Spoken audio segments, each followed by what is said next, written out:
I hear children playing in the woods. They're searching for me. The supply truck left in a haze of dust that hung over the road long after it was gone, as if reluctant to leave. I stood by the cabin's front steps, watching the trail disappear into the trees. No more engines until next week's drop-off. No visitors until the spring thaw. Just me, the cabin, and the miles of forest in every direction. Galgar Ridge wasn't really a ridge, so much as a long-backed hill running through the heart of the park. But from the cabin porch, it felt like the top of the world. The nearest ranger post was 20 miles south. Nearest town, 30. Out here, the air had its own texture, thin and crisp, carrying the smell of cold earth and pine sap. The cabin was old, built by the Park Service decades ago and barely touched since. Its plank walls were dry and pale from years of sun, the roof patched in 2 places with mismatched tin. Inside, there was a single bedroom, a stove that popped and ticked when the fire was going, and a desk shoved up against the west-facing window where the radio sat. The place smelled faintly of wood smoke and the faint metallic tang of kerosene from the lamp. I'd been here 3 weeks, long enough for the days to settle into a rhythm. Mornings were for coffee and reports, afternoons for patrols along the winding perimeter trails. In the evenings, I'd return with my boots damp from leaf mold, light the stove, and listen to the slow settling of the building, a groan here, a sigh there, as if the wood were stretching after the day's chill. Nights were the longest part. The dark out here was heavier than in town, a black that swallowed the shapes of the trees and pressed itself against the windows. I'd sit at the desk with a dog-eared paper or a deck of cards, playing solitaire by lamplight until my eyes blurred. If I was lucky, I'd get some static-choked chatter from another ranger station on the radio. But most nights, there was nothing but the low hiss of empty air. That Saturday began like any other.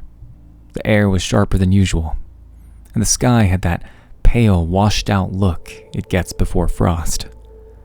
I took the long loop for my early afternoon patrol, marking fresh fallen branches on the fire risk sheet and checking the old trail markers that leaned like crooked teeth from the undergrowth.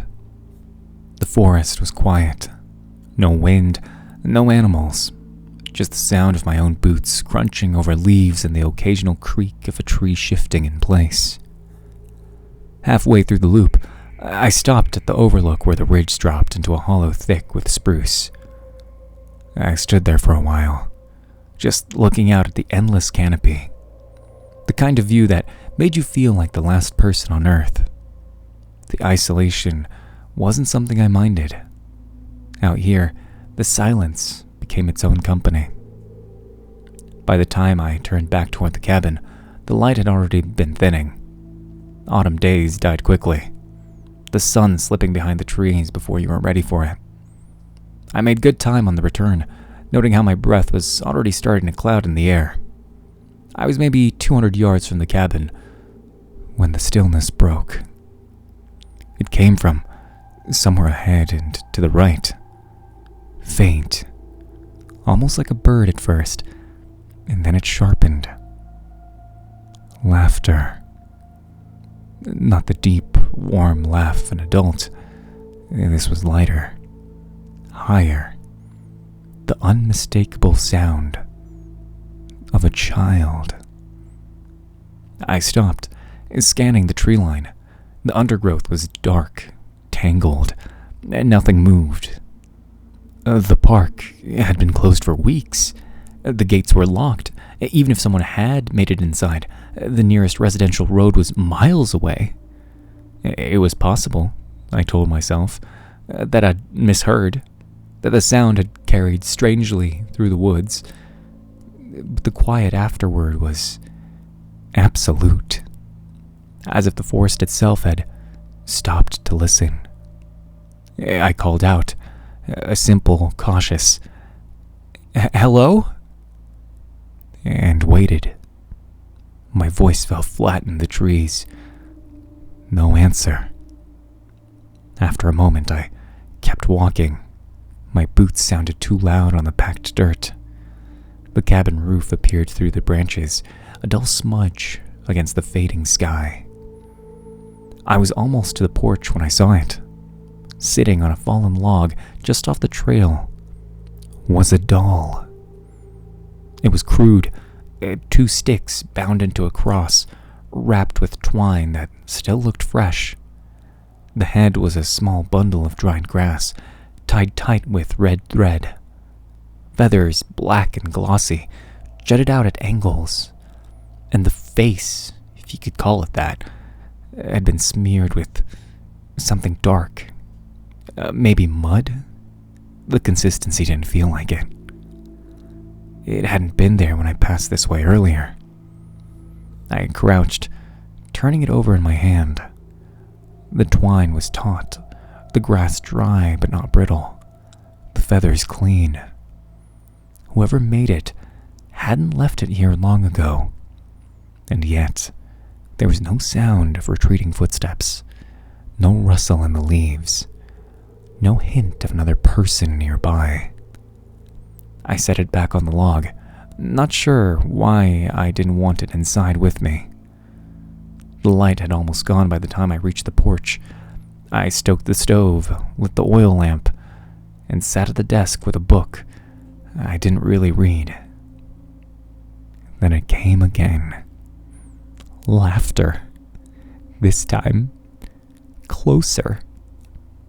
I turned toward the north-facing window. The sound slipped between the trees, not steady, but broken into bursts. A few seconds of giggles, then silence. Then more, as if circling. The way it moved made it hard to tell where it began and where it might end. I stood there for a long time, one hand on the radio mic, listening. The laughter faded, leaving me with heavy stillness once again. But now, the silence didn't feel like company. It felt like someone holding their breath, waiting. The next morning, frost glazed the cabin steps in a thin, white film that cracked under my boots. The doll on the log was gone. I checked on my way back down the stream, expecting to find it knocked into the leaves. But the log was bare, its surface damp from the cold night. I told myself an animal could have taken it. Crows liked feathers. Squirrels would steal twine for their nests. It was a reasonable explanation. Maybe even the right one. But the image of it being carried away by small hands kept intruding, unwelcome. For the rest of the day, the forest was quiet again. A kind of I need to get out of here quiet. Like the woods had retreated after showing too much. I patrolled, begrudgingly, logged my findings, made repairs to the trail markers, but my mind kept snagging on the same thought.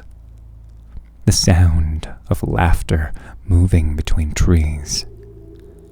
It didn't return until the third night. I just finished my evening perimeter walk. The lamp was still warming the room. My jacket hung on its hook by the door when I heard it again. Faint at first, then threading closer. Not quite the same rhythm as before. This time, there was something in between the giggles. A kind of sing-song. It took me a moment to catch the words. "We're getting closer. We're getting closer." The voice wasn't loud, but it was clear enough to carry. I moved to the porch, sweeping my flashlight over the tree line. The beam caught only the silver spines of birch trunks, the black knots of spruce branches. The chant cut off mid-syllable, replaced by the kind of silence that prickles at the base of your neck. I stayed out there until my breath turned the air into mist, listening for it to start again. It didn't. In the morning, I stepped outside with my coffee and nearly spilt it. Footprints. Small, maybe a size 4 or 5 in children's shoes. The prints ringed the cabin in a loose, uneven path. Sometimes doubling back, sometimes overlapping. They didn't lead away into the trees. They simply stopped. The last few ended in bare dirt, no more than 5 feet from the porch. No scuff marks, no stride away. Just nothing. I grabbed the camera from the desk and took a few shots, the lens fogged in the cold, and by the time I'd finished, I realized how ridiculous the whole exercise felt. If I sent these in, it would just be a matter of local kids playing a prank. But kids from where? The nearest house was still 30 miles away. That night, the air was thick with fog, the kind that muffles every sound until the world feels padded. My patrol took me down the old East Trail, the one that narrowed between 2 rising slopes. The fog pooled low, so my flashlight caught shapes at the height of my knees. Halfway through, something flickered in the beam. Movement. A figure darting between the trunks. Small, thin-limbed, gone before my eyes could adjust. I froze, scanning the dark, and caught another. Further to the left this time, the quick, stiff glide of something not quite running, but crossing ground too fast to be walking. The fog swallowed them before I could pick up details. But I had the size pegged. 4 feet tall, maybe a little less. Childlike. A sound drifted in behind me. Laughter again. Not echoing now, not carried on the wind. It came from one place. Anchored. I swung the beam toward it, but the light caught only mist. I made it back to the cabin without running, though every step felt like I was being matched by softer ones just outside the flashlight's reach. The radio was my first stop. I keyed the mic, called in. Station 2, this is Ridge Watch. Over. Static. I tried again. Station 2, confirm signal. More static. And something else, threading faintly through it. I leaned closer to the speaker, heart thumping, and caught it before the hiss swallowed it whole. Laughter. Not through the forest this time, not in the distance, in the radio itself. So faint, I couldn't tell if it was in the background of some faraway transmission or sitting right there in the empty frequency with me. The laughter didn't come the next night. That absence should have been a relief. But it wasn't. I'd been sleeping light, almost expecting the sound to creep in through the walls. When it didn't, the quiet settled too eerily, like the forest itself was stalking me. By morning, the stillness felt oppressive. The sun rose pale behind thin clouds, spilling cold light through the windows. I went through the motions, stoking the cabin's wood stove, checking my log sheets, scanning the tree line through binoculars. But everything seemed muted. Even the chickadees in the pines sounded cautious. I told myself it was just the mild adjusting to isolation. The station was miles from the nearest paved road, and the seasonal staff had already been recalled for the year. My role was simple. Watch for early signs of wildfire, keep the trails clear, and radio in once a day. No hikers, no campers, no one around to cause trouble. Or so it should have been. 2 days passed without incident. Then on the third morning, I decided to take the East Trail, a narrow route I hadn't walked in weeks. I don't know why. Maybe it was an itch to prove nothing was wrong, that the woods were still the same woods. The trail began normal enough, roots crisscrossing underfoot, dead leaves crushed into the soil, shafts of light breaking through the canopy. Then it narrowed, winding between cedar trunks, until it stopped feeling like an official trail at all. The ground was worn just enough to suggest something used it regularly. I followed it for maybe 15 minutes before the trees abruptly opened. The clearing couldn't have been more than 20 feet across, an oval scraped bare of grass, of leaves or litter.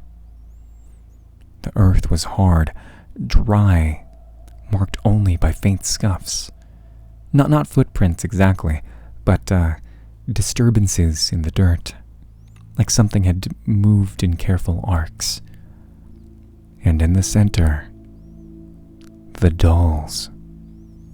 There must have been at least 20 of them, arranged in a loose circle. At first I thought they were just crude toys, sticks bound with twine, maybe left by local kids. But the longer I looked, the less they felt like toys. Some were made from twigs and moss, their proportions oddly precise. Others had faces smudged in charcoal or maybe burnt wood. One had a tiny cap woven from grass. Another's arm had been wrapped in what looked disturbingly like damp cloth. They all had scraps of paper tied to them. Names. I crouched, reading them one by one. Ellie, Harper, Gabe, Marcy. Most I didn't recognize. A few were written in messy repetition, like someone had practiced over and over until the paper blurred with ink. Near the far edge of the circle, I saw my own name. It was written in thick, uneven strokes, letters pressed hard enough to nearly tear the scrap. The doll it belonged to was smaller than the others, brittle twigs bound so tightly that one arm had splintered at the elbow. I didn't touch it. The wind shifted. From somewhere in the trees, laughter spilled through the air, not faint and far off like before. Closer. Much closer. I straightened, scanning the tree line, heart already thudding. It wasn't a single voice. There were several, overlapping, rising and falling in unspoken rhythm. Then from directly behind me, a voice as clear as if the speaker was standing a few yards away. "It's your turn now." I spun. Nothing moved between the trunks. Who's out there?" I called more sharply than I intended. My voice sounded small against the quiet. The answer was giggling, a scatter of it, from different directions, the kind of laugh kids make when they're hiding and think you're getting warmer. I started back toward the trail, picking up speed without realizing it. The laughter didn't fade. It followed, hopping from point to point in the forest, always just beyond where I could see. Halfway back to the cabin, I heard my own voice. It came from somewhere to my right, warped into a sing-song mockery. "Visibility's dropping. Might need to turn back soon." A phrase I'd muttered in the radio 2 nights ago while logging conditions. Then from the left, "Visibility's dropping. Might need to turn back soon." The same words, the same cadence, only the pitch was wrong, stretched like someone was pulling my voice apart and putting it back together wrong. By the time the cabin came into view, I'd heard at least 6 other phrases, all mine, all stolen from casual comments I'd made in the last few days. Coffee's gone cold. Cabin's holding up fine. Trail's clear enough. Each repeated in that teasing, too precise way. That night, I sat at the table with the lantern burning low, my radio on the desk beside me. The laughter came back, only this time it didn't echo. It came from one single direction, straight toward the cabin. The voice didn't wander or bounce from tree to tree. They advanced in a line, unbroken, the sound of feet scuffing the dirt just beyond the tree line. And that was when it hit me. They weren't searching anymore. They already knew exactly where I was. The cabin no longer felt like shelter. It was a box. 4 walls, 1 roof, and a few inches of wood between me and the thing. The things outside. I sat at the small desk, staring at the lantern's weak glow. Every creak of the timber made me stiffen. The place had already groaned under the cold, but tonight, the sounds felt deliberate. Like something was testing the structure, leaning on it just enough to see if it would give. The wind had died hours ago. Without it, there was no rustle in the branches, no sway in the trees. The silence wasn't empty. It was watchful. I glanced at the clock. Nearly midnight. That's when it began. Not the faint, scattered giggles I'd heard before. This was different. A chorus. Dozens of voices, soft at first, weaving into a low, unbroken hum that pressed at the walls like a slow tide. It wasn't loud enough to be threatening, but it didn't have to be. There was intent behind it. I got up, crossed to the front window, and pulled the curtain back just an inch. The forest was dim under a shrouded moon, the clouds blurring the light into a dull smear. I scanned the tree line, every muscle taut, waiting for movement. Nothing. But the hum didn't fade, it didn't shift. It just stayed. I was about to turn away when something in the corner of the window caught my eye. Fog. Not that kind that forms on a cold night. It was patterned, curling at the edges, shaped like... I leaned closer. Handprints. Small ones, flat against the glass, fingers spread, palms pressed tight enough to leave distinct lines where the skin had met the pane. They slid downwards in uneven streaks, smearing the condensation. I stepped back, my eyes darted to the other windows. Every one of them was the same. Prints in the glass, some overlapping, some angled as if someone, whoever had left them, had been leaning, shifting. They weren't there earlier. I went for the radio, gripping it hard enough my knuckles ached. Base, this is Ridge Cabin. Do you copy?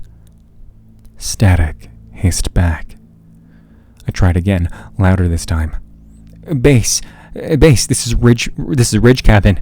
I've got trespassers, multiple unknown individuals, surrounding my position. Request immediate... The hiss broke. Underneath it, thin as a whisper, I heard singing. It wasn't one voice, it was many, weaving together into a soft, littling melody. I caught fragments of words, strung together like a skipping rhyme. Coming to find you. Coming to find you. The tune wavered, playful and cold at the same time. I dropped the receiver and grabbed my flashlight. The Jeep was a quarter mile down the trail. If I could make it there, I could drive to the main station in under 20 minutes. A creak split the air. Not inside, just outside the rear wall. It was heavy. It was a deliberate sound, wood bending under weight. I froze. Another followed, closer to the back door this time. I didn't think. I snatched my coat and yanked the front door open. Cold air rushed in, biting my face, and for a moment I thought I maybe imagined it all. Then came the footsteps, light, quick, and too many to count. They broke into a run the moment I stepped onto the trail. I bolted, the flashlight beam jerking wildly across the dirt path. Branches tore at my sleeves, dry leaves crunching under my boots. The sound behind me didn't fade, it stayed locked in step, just far enough back that I couldn't see them when I risked a glance. And then, the running changed. The rhythm of the steps merged into something more ordered. Voices, dozens of them, began to chant in time with the pace. 10, 9, 8. It wasn't a playful count. It was low, steady, and wrong. 7, 6, 5. I pushed harder, lungs screaming, legs burning. The beam of my light finally caught something ahead, but it wasn't the jeep. I stumbled into a clearing. The same clearing, the one with the twig dolls. They were still there, but now there were more, far more. A ring of them surrounded the center, their twig arms bound with rough twine. Heads decorated with scraps of cloth and feathers. The scraps of paper tied to their torsos fluttered faintly. Most were smeared beyond recognition, but one was clean. My name printed in careful black ink. 4, 3, 2. I turned, intending to run straight into the trees, but stopped dead. They were already there. The children stepped out from between the trunks in silence. There were dozens, maybe more. Their faces were pale, too pale. Their features smoothed down as if carved from wax.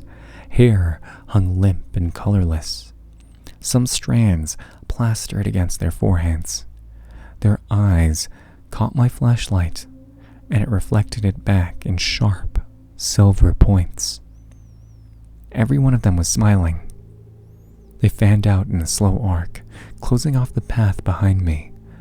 My breath turned ragged, each inhale scraping against my throat. One stepped forward. It was smaller than the rest, wearing a faded sleeveless dress that hung like a sack. Its mouth didn't move, but I heard the words as clearly as if someone had spoken them right into my ear. "We found you." The flashlight slipped from my grip, hitting the dirt with a soft thud. The beam rolled across the clearing, catching shapes just beyond the tree line. More figures, dozens, all standing still and watching. The chant stopped. The forest seemed to pull in on itself, the silence so absolute that I could hear my own pulse thudding in my skull. Then they stepped forward, all at once. My feet moved back without my consent. My heel caught on something, one of the dolls, and I went down hard. Dirt and leaves filled my mouth, the smell of damp earth clogging my nose. By the time I scrambled up, they were closer. Close enough that I could see the faint lines of something carved into their cheeks. Not scars, not wrinkles, not markings. Symbols. Shapes I didn't recognize etched into their skin. The cabin's lanterns blew out all at once, a rush of darkness swallowing the clearing. The only light left was the pale gleam of their eyes. And then, from somewhere in the crowd, a voice, bright, sharp, and much too near, whispered, "Run." I did, I don't know how far I made it. The forest bent in ways it shouldn't have, folding me back toward the same clearing again and again. The voices followed, not calling numbers anymore, but laughing. The sound swelling until it filled every space between the trees. Somewhere behind me, I swear I heard the words one last time, clear and sure. You've lost. We're not playing anymore.